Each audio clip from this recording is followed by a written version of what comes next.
Season 2 racks of lamb by sprinkling them with salt and pepper and rubbing with a small amount of oil.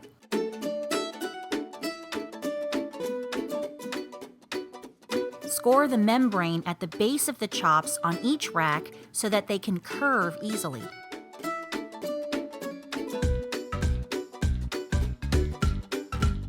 Score the base of each rack just where the bone begins. Don't cut too deep.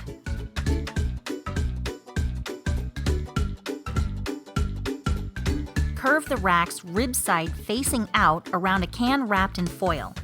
The can will help shape the crown and can be removed before roasting.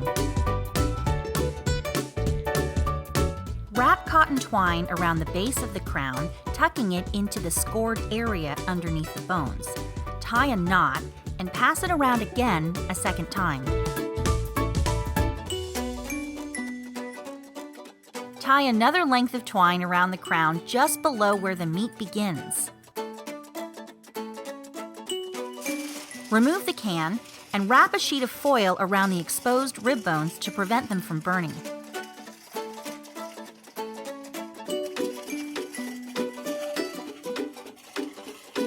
Roast according to your recipe instructions.